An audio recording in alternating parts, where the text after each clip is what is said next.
I've started this session by asking you if you are clear on the relative importance of demand gen for your business. If so, where do you start? Let me present a scenario that you have most likely faced at some point in your career. Let's say you are tasked with marketing a new product. Where do you start? Do you pull the trigger on paid search, spend thousands of dollars, and just hope it pays off? If so, when do you stop and try something else? Do you build a website and start generating daily blog posts? How about social? These are challenges and real dilemmas that employees from many companies of all sizes face, which is why seasoned Fortune 500 companies have a deep understanding and appreciation for both the role and challenges of marketing. Let's take a look at some global giants in the business world. Nike, Apple, and Coca-Cola, brands we are all familiar with. These companies may already be some of the most recognized brands in the world, but they nevertheless spend billions of dollars every year on their marketing efforts. And you can bet they're not doing it on a whim. They know exactly what those dollars will bring them in return.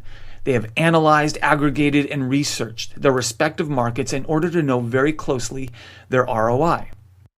So here's a question. How much do you think each company spends on marketing alone?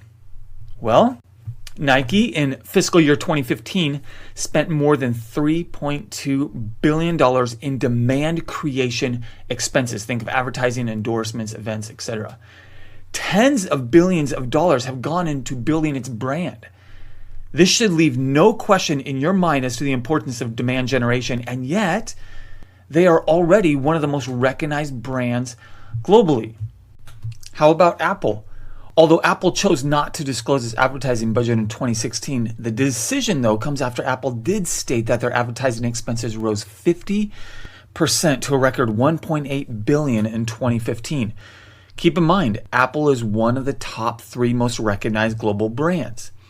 And then, of course, there's Coca-Cola.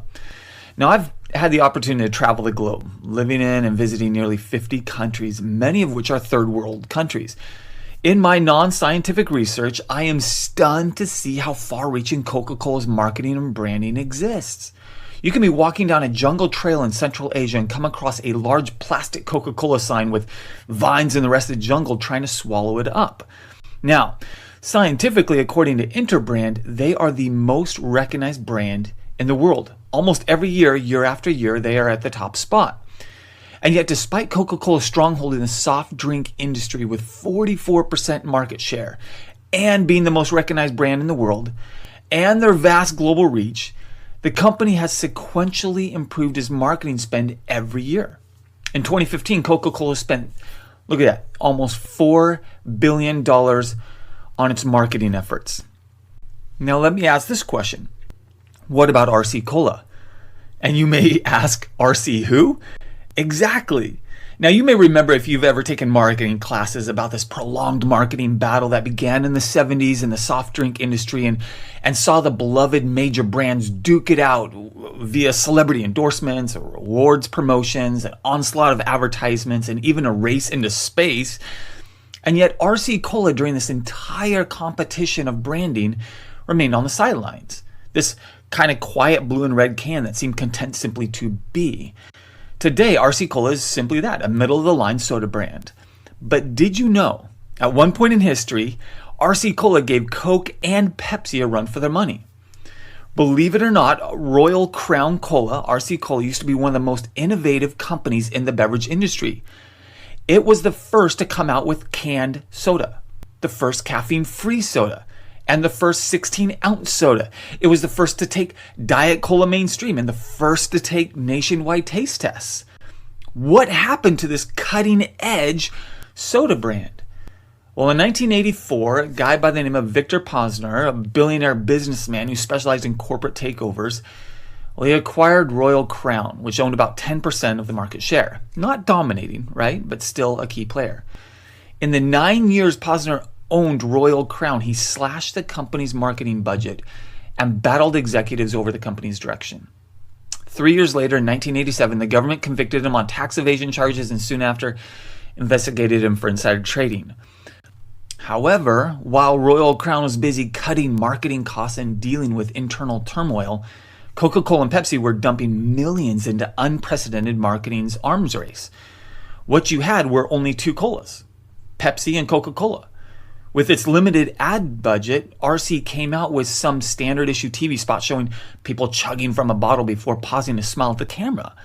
But to most people, though, the more than 100-year-old brand was largely invisible.